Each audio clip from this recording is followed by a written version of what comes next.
Queria chamar o pastor David aqui, queria chamar a Anne.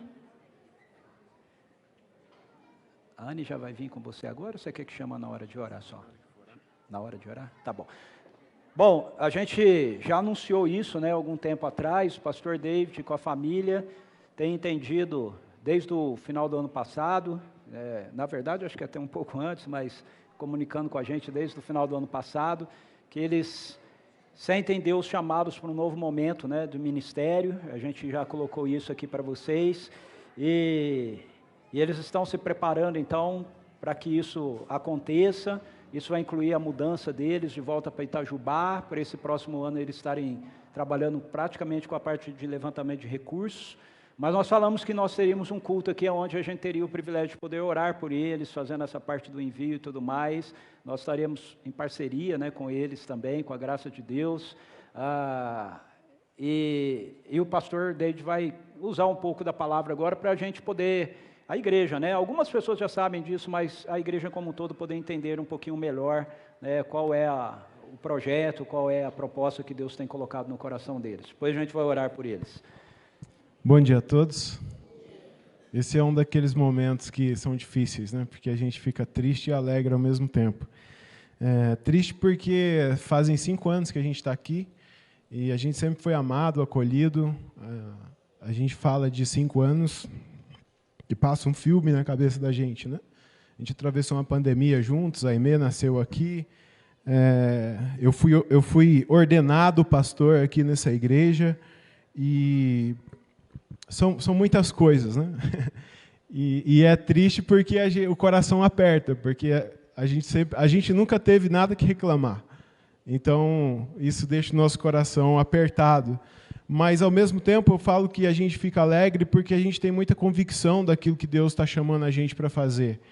E eu queria falar um pouquinho para vocês, porque às vezes a gente ouve, né?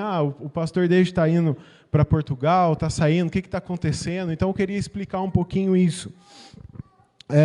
Nós, como família, decidimos aceitar um chamado de Deus para nós, um chamado que já falava há muito tempo no nosso coração, tanto no meu como da Anne, mesmo antes da gente casar. E, para você entender um pouquinho melhor desse chamado, eu queria compartilhar com você um testemunho de uma irmã que está em Portugal. Ela é missionária lá, e ela não queria sair do Brasil. Essa mulher casou com um pastor, mas ela disse para ele: olha, eu não quero sair do Brasil, o último lugar que eu quero ir, eu fico no Brasil, mas não saio, né? O último lugar que eu quero ir é para fora do Brasil. E aí ela teve uma experiência de ir para a África, em um país, fazer missão de curto prazo. Aquelas missões, né, que a gente vai, fica 15 dias ou algumas semanas e volta. E ela foi, por insistência do marido, o sonho dele era ir para a África, e na volta ela teve que parar em Portugal, ficar um tempo em Portugal, porque o voo, né, tinha acontecido algum problema. E ela foi numa igreja com as amigas dela, com essas missionárias, no final de semana. E aí, no final do culto, ela ouviu uma oração de uma senhora já idosa, que, sabendo que elas estavam ali, que elas tinham ido para a África, fez uma oração com a voz bem trêmula, mas audível, dizendo assim: Senhor, eu sei que a África precisa de missionários, e de fato precisa mesmo, mas o meu povo está morrendo sem conhecer o Senhor. E eu quero te dizer por que essa mulher fez essa oração. Essa mulher fez essa oração porque Portugal está inserido num contexto europeu, que é um contexto de pós-cristianismo. É um contexto onde as pessoas entendem que o cristianismo deu errado. Portugal nunca experimentou muito do evangelho verdadeiro, porque Portugal e Espanha sempre foram países predominantemente católicos. Então, como nós conhecemos a graça de Deus, eles nunca experimentaram isso. Mas Portugal tem 2% de evangélicos. É um país, por exemplo, Moçambique tem 15%. E às vezes a gente não para pensar nisso. Outros países da África são bem evangelizados, tem muitos missionários, mas a Europa sempre ficou assim. Essa é a realidade do continente europeu, tá? Não é só Portugal. Portugal, Espanha, França, Itália são países onde tem pouquíssimos evangélicos, pouquíssimos discípulos de Jesus, por dizer melhor assim. Então, cada vez mais cresce o ateísmo, é uma realidade presente, e esse sentimento de que o cristianismo é algo que deu errado, porque o que foi apresentado para eles é algo que não tem nada a ver com o que a gente realmente entende biblicamente, que é seguir a Jesus. Então, esse é o cenário, né, que nos chamou a atenção, que tocou o nosso coração, e a gente começou a orar, e ao longo do tempo a gente falou, poxa, a gente está servindo no Brasil. Existe uma previsão que para 2030, se eu não me engano, o número de evangélicos no Brasil vai ser maior que o número de católicos no nosso país. E eu sei que você está falando, tá, mas nem todo mundo é discípulo de Jesus, mas a gente olha para uma realidade onde que está muito distante disso que a gente está vivendo. Então, a primeira coisa que eu gostaria de dizer para você é: ore por esse cenário, ore por essa realidade.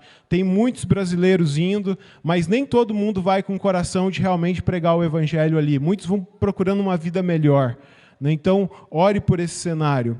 Nós, no nosso projeto, de forma bem resumida, o que nós queremos fazer ali, né? Qual que é o nosso propósito? Primeira coisa é abraçar uma vida comum, porque a gente tem aprendido que ser discípulo de Jesus é viver o sobrenatural no natural da nossa vida. Então, enquanto a gente vive, a gente espalha o evangelho. E isso implica que nós vamos servir numa igreja ali, nós estamos indo para uma plantação de igreja que já começou, então nós não vamos iniciar, mas nós vamos chegar para ser ajuda ali, para ser socorro para essa plantação, que fica no norte de Portugal, na cidade de Viana do Castelo. Então nós vamos para participar do dia a dia dessa comunidade local, para servir ali junto com eles. É uma comunidade que ela é diferente porque ela tem o objetivo de alcançar portugueses. E aí, por que eu falo isso? Porque a maioria das igrejas que tem em Portugal alcançam imigrantes, e não o povo português. Então, nós queremos isso. A partir do 3º ano, nós queremos expandir o nosso ministério ali, abençoando outras igrejas, com um trabalho que visa fortalecer a liderança nativa, né? A gente fala nativa porque é a liderança do país, a liderança de portugueses.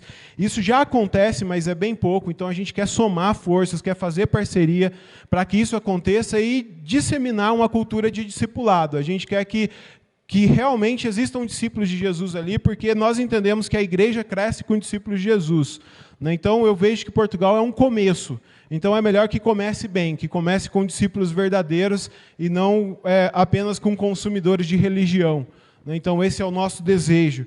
E, finalmente, depois de algum tempo, a gente planejou, colocou isso no projeto, aí, pensando em termos de 5 anos, nós pretendemos, no discipulado, ali no trabalho, a gente ter um grupo base que permita a plantação de uma igreja ali a partir dos 5 anos. Aí você diz, mas por que você já não chega e planta uma igreja ali, né? Eu estive conversando com um pastor, ele é presidente da Associação Evangélica Portuguesa, e essa foi uma das conversas que mais me tocou ali, e ele disse para mim: David, se você for vir para cá com a sua família mesmo, venha para morrer aqui. O meu povo é um povo que é muito difícil. Esse pastor já tem mais de 30 anos de ministério, já plantou várias igrejas ali em Portugal. Ele falou: meu povo é um povo muito difícil, eles não se abrem. E a maioria dos brasileiros chegam aqui com 1 ano, 2 anos, até 3 anos, vendo que não tem resultados de conversão, eles desistem. Ou vão embora, ou então começam a plantar igrejas para imigrantes hispânicos ou brasileiros, ou até de outros países. Então, ele colocou esse desafio para a gente, isso tocou muito no nosso coração. A gente sabe que não está em nós a capacidade de fazer isso de nós mesmos, isso vem de Deus. Então a gente tem colocado isso diante de Deus e falado: Senhor, nos use para isso, né? Esse é o nosso desejo. Então, no ano que vem, nós vamos ficar ali em Itajubá, na cidade de Itajubá, que é a cidade de onde nós viemos, em Minas, nos preparando para que em 2025 a gente seja enviado para o campo, né? Para o contexto ali de missão transcultural. E como que você pode se envolver? A coisa mais importante é a oração. Ore por nós, ore muito mesmo. Se você pudesse lembrar todo dia de orar por nós, ore. Senhor, olha para o David, olha para a Anne, para a Emei e para o Matias, porque é o que nós mais precisamos. Entender nessa realidade espiritual da Europa.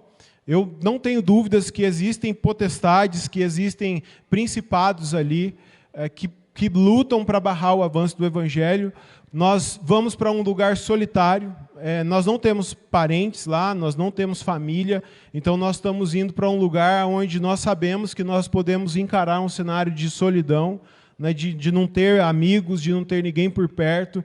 Nossos filhos vão ser chamados de filhos de terceira cultura, porque eles vão crescer lá e eles não vão ser nem brasileiros, nem portugueses. E se você está atento às notícias aí, você sabe que Portugal hoje está tendo muita xenofobia contra brasileiros. E a gente está ciente disso, mas nós não queremos que essas coisas sejam impedimentos para aquilo que Deus tem colocado no nosso coração para a gente fazer lá.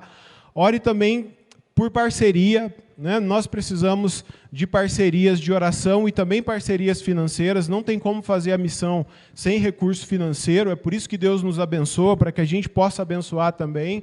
E pelas burocracias. Portugal é conhecido como o país mais burocrático da Europa. Então, se você acha que aqui as coisas são devagares, experimenta tentar resolver alguma coisa lá e você vai ver que é muito burocrático, Eles falam que o relógio deles é totalmente diferente do nosso. Então, orar por isso, né, para que Deus abra as portas, para que Deus prepare tudo. Nós temos um grupo de intercessão no WhatsApp, que são pessoas que oram por nós.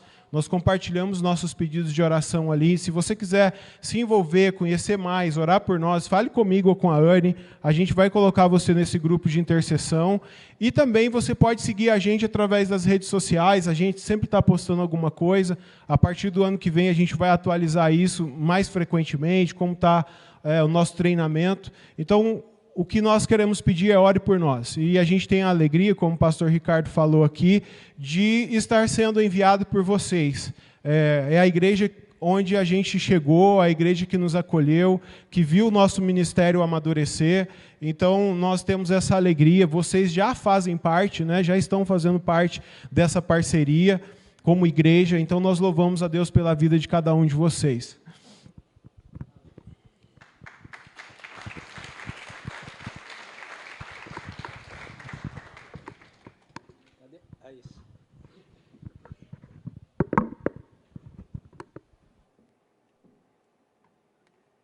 Nós queremos estar orando, então, pelo pastor David, a Anne, eles já estão num processo, né, de mudança. Como o David falou, eles estão indo para Itajubá, né, e hoje, oficialmente, né, é o último dia deles aqui com a gente. Eu queria que a gente se colocasse de pé, queria que você pudesse estender as suas mãos para cá. Eu queria chamar os presbíteros que estão presentes aqui para virem aqui, todos os presbíteros, não só o conselho, todos os presbíteros presentes, pudesse vir aqui, pudesse ficar em torno do David e da Anne. Como está o David e a Anne, eu queria chamar as esposas dos presbíteros também, né? Então, se você está aqui, né, se a sua esposa está aqui, pode vir aqui também. Pode subir aqui, gente. O Sul, vem aqui. A Patrícia está com a... Isso. Muito bem, desce aí, isso, por favor. Vamos fazer um círculo aqui ao redor deles.